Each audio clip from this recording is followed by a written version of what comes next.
todos, aquí estamos dando caña a principios de semana. Bueno, pues como ya os comenté, seguimos con el entrenamiento, pero hoy vamos a hacer otro tipo de entrenamiento diferente al que estamos acostumbrados con María. Al igual que el cuerpo, o parecido al cuerpo, a las capacidades físicas, las capacidades cognitivas o capacidades mentales, a lo largo de la vida también se van deteriorando. Y alrededor de un 20% de las personas mayores de 65 años sufren algún tipo de deterioro de estas capacidades cognitivas. Pero, ¿qué son estas capacidades cognitivas y cómo vamos a entrenar? ¿Qué tipo de ejercicios vamos a hacer? Pues mirad, la estimulación cognitiva pues, son un conjunto de técnicas y estrategias que nos sirven para mejorar esas capacidades y las también llamadas funciones ejecutivas, que poco a poco os voy a ir explicando en este vídeo que os voy a grabar en qué consisten y cuáles son. Pero no os preocupéis, que vamos a intentar darle a todos los ejercicios un carácter lúdico para que además de entrenar, mejorar, potenciar o mantener, nos divirtamos, que de eso se trata. En este caso vamos a hablar de entrenamiento y no de rehabilitación. ¿Y a qué nos estamos refiriendo con esta diferencia? Pues mirad, el entrenamiento es cuando una persona con pleno uso de sus facultades quiere mantener su nivel de rendimiento a nivel cognitivo o mejorar un poquito, pues porque haya algún deterioro, bueno, pues por la edad, la memoria, la atención, algún tipo de esas cosas. O porque también son personas que, pues por ejemplo, deportistas de alto rendimiento o ejecutivos con muchísimas tareas que hacer y un nivel de trabajo altísimo de exigencia y tienen que entrenar sus funciones ejecutivas de manera especial. Eso se diferencia de las personas que necesitan rehabilitación, que son aquellas que por cualquier motivo, un accidente cardiovascular, un accidente de tráfico, un golpe, traumatismo, lo que pueda haberle pasado, necesitan rehabilitar aquella zona del cerebro que ha sido dañada y tienen que volver a adquirir capacidades que han perdido. Esa sería la diferencia entre entrenamiento y rehabilitación. Y nosotros nos vamos a dedicar al entrenamiento. ¿Métodos o qué metodología vamos a utilizar para este entrenamiento? Pues mirad, vamos a aprovechar la capacidad del cerebro para acomodarse a las diferentes circunstancias del contexto. Esto se llama neuroplasticidad y es, como su nombre indica, la capacidad que tenemos para usar más, menos, una u otra parte de nuestro cerebro en función de las demandas del contexto. Como decía Darwin ya por aquellos tiempos, no sobrevive el más fuerte, sino el que mejor se adapta. Y a eso vamos, a darle a nuestro cerebro un poquito de trabajo, aprovechando esa capacidad que tiene de aprender a lo largo de toda la vida. Vamos a dar un rápido repaso para saber cómo es nuestro cerebro. Aunque casi todo el mundo, prácticamente todo el mundo sabe casi todo lo que voy a contar, pero bueno, vamos a recordar unas nociones básicas para que sepamos cuando llegado el momento qué parte de nuestro cerebro estamos entrenando. Como todos sabéis, el cerebro se divide en dos hemisferios. El hemisferio derecho controla la parte izquierda del cuerpo y es el que está más especializado en la parte no verbal de nuestro comportamiento, por ejemplo, percepciones, orientación espaciotemporal, todo lo relacionado con imágenes. Se dice que las personas que tienen dominancia de este hemisferio derecho son personas como más creativas y con más dominio de todo lo que es el mundo de la imagen y de la creatividad, el color, la forma, la orientación, el espacio. Sin embargo, el hemisferio izquierdo, que controla a su vez la parte derecha de nuestro cuerpo, pues es el hemisferio verbal, es el encargado de procesar toda la información que viene del entorno exterior para comprenderla. Relacionados con el hemisferio izquierdo estarían el lenguaje, las matemáticas, la música, que no dejan de ser, por otra parte, otros tipos de lenguaje.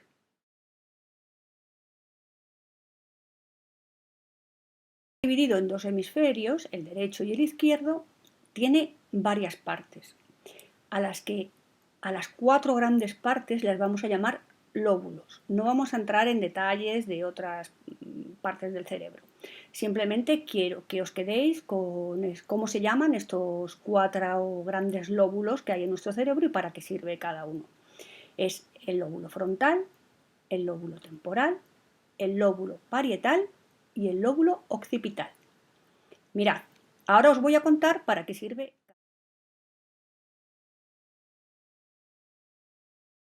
Como podéis apreciar en el dibujo, está situado en esta parte delantera del cráneo, donde tengo mi flequillo que me tengo que cortar por lo que estoy viendo.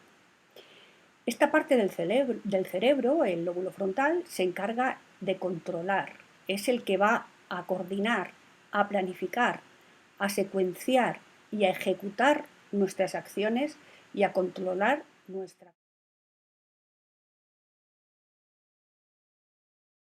tal, que estaría a continuación, pero también por la parte de arriba, como podéis ver en el dibujo también, es el que se va a encargar de la percepción de los sentidos. Y dependiendo de si nos estamos refiriendo a la parte izquierda del lóbulo parietal o a la parte derecha, va a especializarse en una serie de tareas o en otras. Por ejemplo, la parte izquierda del lóbulo parietal va a ser el encargado de la comprensión del lenguaje, del habla, del lenguaje escrito, de las matemáticas, y sin embargo la parte derecha está más relacionada con todas las funciones motoras.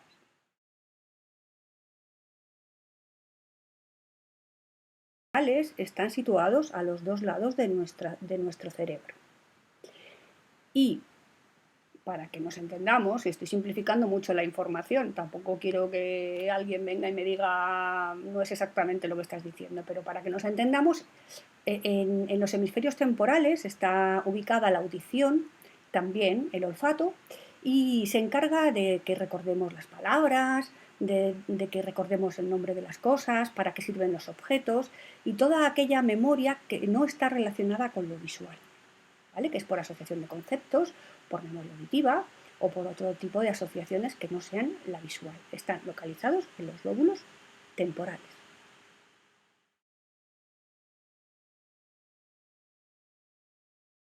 El lóbulo occipital, que es esta parte de atrás del cerebro, aquí debajo, es el que todo el mundo sabemos que está relacionado con la visión. Y dentro de la visión es ahí donde se reconocen los objetos, la información que nos mandan el sentido de la vista, es ahí donde se interpreta. Y todo aquello que está relacionado con la visión, como puede ser la profundidad, la velocidad, la distancia, todo ese tipo de cosas. Y además también percibimos con el lóbulo occipital la sensación de movimiento y, por ejemplo, las formas de los objetos o por ejemplo, también los colores. De acciones cognitivas, de capacidades cognitivas tenemos y cuáles ponemos en juego y en qué momento. Bueno, pues capacidades cognitivas tenemos un montón. Como somos un todo, no los podemos dividir en cajitas, pero bueno, que sepáis que ponemos en funcionamiento la atención, la percepción, la velocidad de procesamiento, la memoria, la comprensión, el razonamiento, la orientación, el cálculo, las praxias, las gnoxias, etc. Evidentemente no vamos a trabajar todo eso, o a lo mejor sí, pero no os vais a enterar, porque nos vamos a centrar solo en 3 capacidades cognitivas que nos va a venir muy bien. Una, que va a ser la atención; 2, que va a ser la percepción; y 3, que va a ser la memoria. ¿Por qué? Pues porque son las capacidades que normalmente se pueden deteriorar con más facilidad y en este momento, como estamos así un poco en stand-by, pues se nos pueden ver más perjudicadas. Entonces, no os preocupéis, que no vamos a sufrir mucho, sino simplemente vamos a jugar y aunque funciona todo como un sistema, vamos a centrarnos en juegos dirigidos a esas 3 capacidades: atención, percepción y memoria.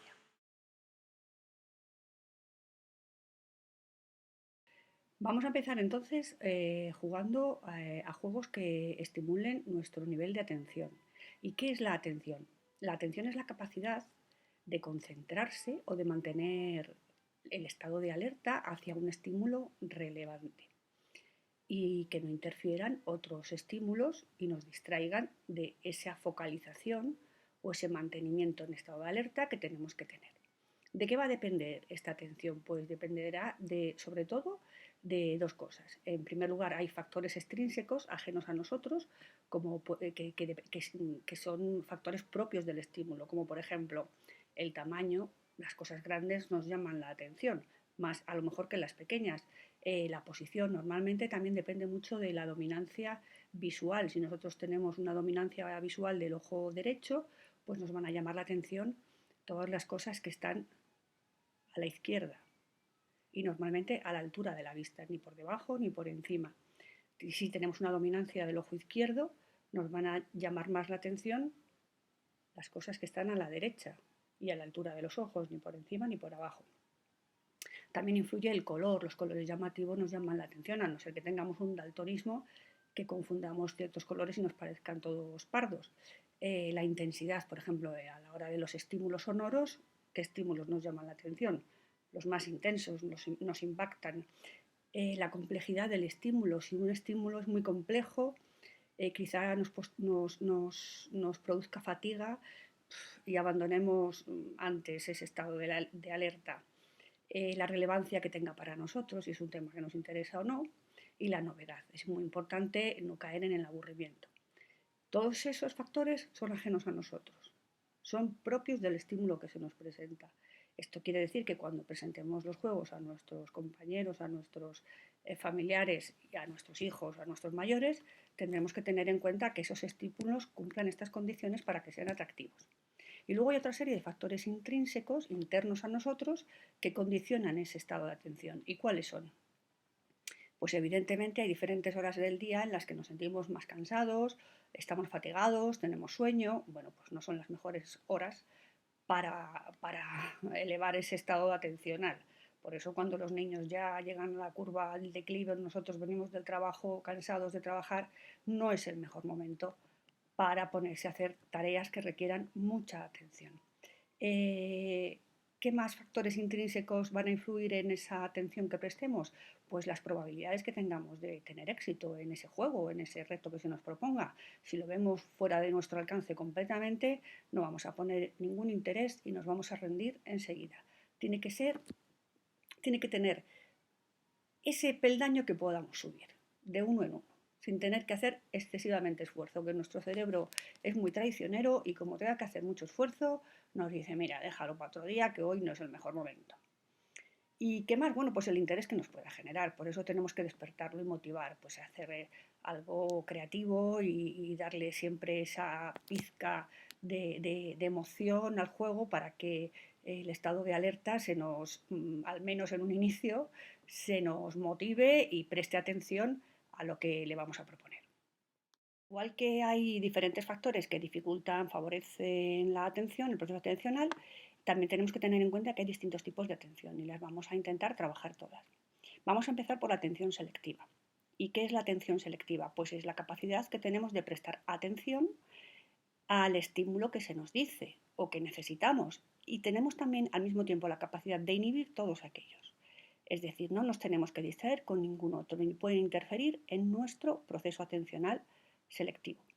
¿Qué juegos podemos hacer? Pues mirad, podemos hacer varios. Por ejemplo, podemos contar el número de veces que aparece la palabra X en un informativo. No voy a decir COVID-19, pero lo voy a decir. Por ejemplo, durante 2 o 3 minutos, ¿cuántas veces dicen esa palabra? También podemos contar cuántas veces aparece una letra en concreto, un número en concreto en un texto escrito, en fin, cualquier variante que se os ocurra.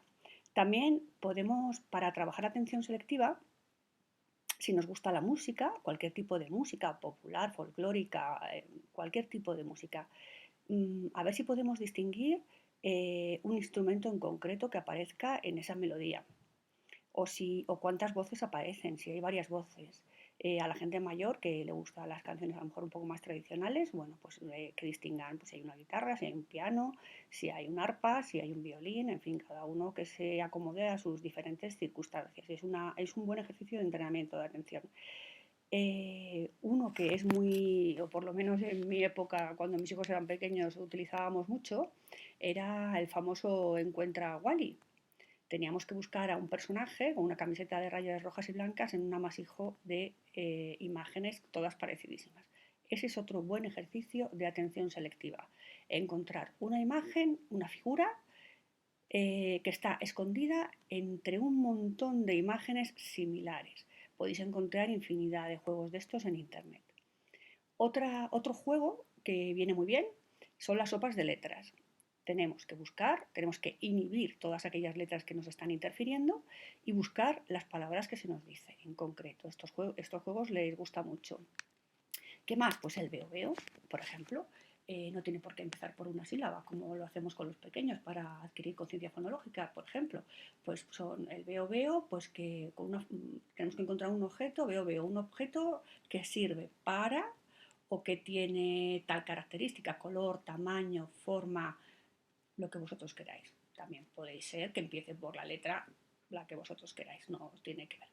¿Y qué más? Pues, por ejemplo, podemos presentar una serie de palabras parecidas y tienen que seleccionar la adecuada a lo que se le pide. Por ejemplo, foto, foco, foso. Bueno, pues y tienen que seleccionar cuál es la que se corresponde con la imagen. En fin, todo este tipo de juegos en el que tengan que encontrar algo en medio de un todo y en un tiempo determinado para, si queréis, darle un poquito más de presión ahí y que se motiven un poquito más, valen para trabajar la atención selectiva. Otro tipo de atención que necesitamos con muchísima frecuencia es la atención dividida. Esta atención es la atención que se requiere cuando se hacen actividades simultáneas. Es decir, estoy haciendo dos cosas a la vez, o tres, o cuatro, o cinco, y tenemos que prestar atención a todas. Es una atención que está muy relacionada con toda la actividad académica. ¿Por qué? Pues, por ejemplo, porque un ejercicio muy bueno para trabajar esta atención dividida es el tomar apuntes o hacer dictados. Un estudiante, cuando tiene que estar pendiente de la pizarra, de lo que dice el profesor y de cómo lo escribe en su cuaderno, está trabajando la atención dividida o simultánea. Entonces, este es un buen ejercicio de entrenamiento en casa. Otro ejercicio que nos viene muy bien para trabajar la atención dividida es que cualquier juego de estos que hay online de conducción, en el que según vas conduciendo tienes que ir evitando obstáculos, curvas, otros coches. También cada vez que conducimos trabajamos la atención dividida, ya que tenemos que estar pendientes tanto de el camino por el que vamos, como las señales, los coches que nos adelantan, a los que queremos adelantar. Es una actividad muy compleja. Otra actividad que puede resultar divertida a la hora de trabajar la atención dividida es el descifrar mensajes ocultos. ¿Y cómo lo hacemos? Pues, por ejemplo, asociamos a cada número una letra. El 1 es la A, el 2 es la B, así sucesivamente. Entonces ponemos una serie de números y donde hay un mensaje encriptado y la persona tiene que asociar a cada número la letra que se le ha dicho y descifra el mensaje. También es un juego muy entretenido y que activa muy bien ese tipo de memoria. ¿Qué más? Pues por ejemplo, responder a preguntas mientras que la persona está haciendo otra tarea. Preferiblemente que sea manual, para no volverles loca. Por ejemplo, pues vamos a tener una conversación acerca de un tema un poco que no sea muy banal para que tenga que pensar, pues mientras que está ordenando un cajón, mientras que están cosiendo, mientras que están haciendo la comida o poniendo la mesa o cualquier otra actividad que se os ocurra. Es decir, que haya que poner en juego dos actividades simultáneas, es decir, al mismo tiempo, y que sean diferentes. ¿Qué más podemos hacer para trabajar la atención dividida? Pues mira, por ejemplo, podemos a la hora de bailar, que nos gusta mucho, además nos viene muy bien hacer ejercicio, pues es una actividad muy difícil el mantener el ritmo al mismo tiempo que se dan los pasos adecuados. Es decir, pues una bachata, un merengue, ese tipo de bailes en los que hay que mantener un ritmo y al mismo tiempo hay que dar los pasos que hay que dar, no te los puedes inventar, o una jota, podéis hacer lo que queráis. Pero esa es una actividad de atención dividida. Al mismo tiempo hay que poner los brazos en un sitio, los pies por el otro y además seguir el ritmo. Es una actividad muy divertida y que trabaja este tipo de atención. ¿Qué más podemos hacer? Pues una actividad que también no es nada fácil es, por ejemplo, si le dais un montón de una hoja con muchos números y le pedimos que tache el número 3 al mismo tiempo que tiene que contar el número de golpes que damos en la mesa. Mantenemos una secuencia, por ejemplo, damos una hoja, un folio, en el que hay un montón de números y hay varias veces se repite el número 3 y siempre tiene que tachar el 3. Y todo esto lo vamos a hacer durante 3 o 4 minutos, por ejemplo. Y al mismo tiempo nosotros vamos a hacer secuencias rítmicas de, por ejemplo, 2 golpes, o 3 golpes, o 4 golpes. Y mientras que tacha, tiene que decir 4 o 2. O sea, nosotros mantenemos ese ritmo y cada vez que haya una pausa, la persona al mismo tiempo que tacha el número tiene que decirnos cuántos golpes hemos dado. Es un ejercicio que viene muy bien. Y a partir de aquí cualquier otra variante que se os ocurra. Ahora trabajaríamos la atención alternante. Esta atención no es simultánea, sino que consiste en cambiar el foco alternativamente de un estímulo al otro en función de las exigencias. ¿Qué tipo de actividades de la vida cotidiana requieren de este tipo de atención? Pues, por ejemplo, cuando estamos cocinando y al mismo tiempo que estamos cocinando necesitamos cortar los demás ingredientes que vamos a ir añadiendo a la cazuela. Es decir, primero, no al mismo tiempo. Primero damos vueltas a la cazuela para que no se nos queme y seguidamente dejamos de dar vueltas a la cazuela y nos ponemos a cortar alimentos o a guardar la compra o a fregar lo que es. Estoy hablando de una cosa muy habitual. ¿Qué hacemos? O mientras que estamos, ahora que estamos en confinamiento, mientras que estamos limpiando lo que sea, estamos, pues vamos a, cuando termina la lavadora, la vamos a sacar para atender. En fin, son actividades que requieren de nuestra atención en la vida diaria de forma alternante, no simultánea. Es diferente a la anterior. ¿Qué actividades lúdicas podemos hacer para entrenar ese tipo de atención? Pues, por ejemplo, aquellas de unir números para que nos salga una figura. Ponemos el foco primero en el 1, luego en el 2, luego en el 3 y así sucesivamente hasta que aparece la figura que estaba escondida dentro de ese seguimiento de líneas. Esa sería una actividad alternante. Otra actividad alternante sería de las que hemos hecho anteriormente, por ejemplo, de encuentra todas las as, encuentra todos los números X. Pues además de encontrarlos, tenemos que ir anotando cada vez que encontramos uno, vamos y ponemos un palito al lado para luego poder recontar. Estamos alternando nuestro foco de atención, primero en buscar y luego en contar. También podemos hacer variantes de este juego y decir, bueno, ahora vas a buscar todas las letras E, por ejemplo, que aparezcan hasta que oigas la palabra cambio. Y cuando oigas la palabra cambio, tienes que buscar todas las letras A. Entonces, estamos alternando el foco atencional, lo estamos cambiando. Primero nos teníamos que centrar en la E y ahora nos vamos a tener que centrar en la A. Otra actividad en este sentido sería, bueno, pues vas a tocar las palmas hasta que oigas la palabra cambio u otro estímulo, o la música, o el ladrido de un perro, o cualquier otra variante que se os ocurra, que cuando oigáis ese estímulo tenéis que tocar pitos y cuando lo volváis a oír tenéis que tocar golpes en las rodillas. Si queréis lo podéis hacer más complejo y podéis decir, bueno, si oís la palabra cambio tenéis que tocar palmas, si oís la palabra gato tenéis que tocar pitos, si oís la palabra perro tenéis que dar golpes en las rodillas. O sea, se puede variar, se puede ampliar la complejidad de la actividad y hacerla más divertida todavía. En este sentido también se puede pedir a la persona con la que estemos jugando que sigan reproduciendo ritmos que yo voy haciendo, que evidentemente van cambiando. Y entonces seguimos un ritmo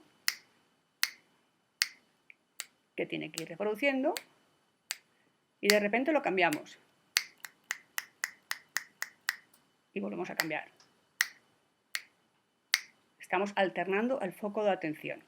Y otra actividad para terminar pues sería, pues, por ejemplo, cuando suene lo que hemos dicho antes, cuando suene la palabra, un instrumento musical, por ejemplo, cuando suene una flauta tienes que sentarte, cuando suene una guitarra tienes que dar saltos, cuando suene un piano tienes que ponerte de rodillas, no sé, hacer las variedades, si no tenéis eso, pues cuando suenen dos cubiertos tenéis que hacer X. Cuando suenen dos vasos, un chin tenéis que hacer y así sucesivamente. El caso es dirigir el foco atencional de manera alternativa de un estímulo al otro y ser capaz. No es fácil, ya os lo aseguro yo, y el no poder hacerlo tiene sus repercusiones. O sea, no es una tarea que a la simple vista parece que como todo el mundo lo hacemos es algo muy facilito, pero tiene su aquel. Entonces, bueno, espero que a ver qué tal se os da y me lo contáis. Bueno, y por último vamos a terminar con la atención sostenida. La atención sostenida es la capacidad que tenemos de mantener este estado de alerta, esta atención, durante un tiempo prolongado. Claro, hay veces que es fácil. ¿Por qué? Pues porque las actividades que estamos haciendo son estimulantes, tienen mucho sentido y mucho significado para nosotros, son novedosas, es decir, todos aquellos factores intrínsecos y extrínsecos de los que hablábamos al principio. Pero la atención sostenida tiene que aparecer incluso cuando no se dan esos factores, es decir, es mantener ese estado de alerta incluso cuando las actividades que se me ofrecen no son y no cumplen todos esos requisitos. Es decir, hay veces que tenemos que hacer cosas y tenemos que mantener la atención de manera sostenida, aunque no nos guste lo que estamos viendo. Este es el caso que pasa en algunos chavales cuando están en su actividad académica habitual, que bueno, pues la dificultad que tienen no es de dirigir la atención, sino mantenerla. ¿Qué pasa? Que si el estímulo deja de ser novedoso o deja de tener significado para él o está fatigado o cualquier otro motivo, pues deja de mantener esta atención y empiezan a aparecer los problemas. ¿Qué podemos hacer nosotros para entrenar esa sostenibilidad de la atención? Bueno, pues cualquiera de las actividades que hemos hecho antes nos viene muy bien, vamos aumentando los tiempos de ejecución de esos juegos que os he dicho. Pero hay otras específicas como pueden ser leer.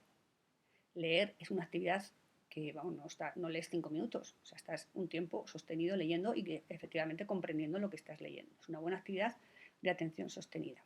Hay otra que me gusta mucho y cualquier podcast o cualquier narración oral y comprender es un muy buen ejercicio para mantener la atención sostenida. ¿Por qué? Pues porque estamos acostumbrados a un mundo muy visual. Entonces, todo lo que es interactivo y lo que nos ofrece un estímulo es relevante a través de la vista nos llama mucho la atención y además somos capaces de mantenerla. Pero cuando el estímulo viene por el oído, ya hemos perdido esa facultad tanto de reconocer como de mantener la atención a estímulos sonoros. Los niños, las narraciones orales y que ellos imaginen a nivel visual cómo quieren representar esa narración oral, les viene fenomenal. Y a los mayores también. Las personas que les gusta la radio, oír historias a través de la radio y luego contaros acerca de qué han hablado. Todo ese tipo de actividades son buenísimas para mantener la atención, para aprender a manejar esa atención. Por ejemplo, la música. El intentar aprenderse una canción poniendo especial atención a lo largo de la melodía, tienes que prestar atención para podértela aprender. Entonces, todo aquello que no sea tan novedoso, tan interactivo como estamos acostumbrados mediante las tablets, los ordenadores, que requieran un esfuerzo mental sostenido, todo eso viene muy bien. Y entonces, nada, bueno, pues hasta aquí todo esto que os he contado hoy de la atención. Espero que os sirva y que, bueno, como cada uno tenemos una imaginación infinita, seguro que de todo lo que os he dicho sacáis 50.000 variantes y espero por lo menos que me las contéis. Y nada, dejaremos para otro día las otras dos funciones, capacidades cognitivas que os comenté, que son la percepción y la memoria, que tampoco os quiero aburrir y poned primero en práctica todo esto que os he contado y luego más adelante pues haremos otros juegos para ir variando y que no os aburráis. Un besito y ya sabéis, un día más y un día menos. Salud.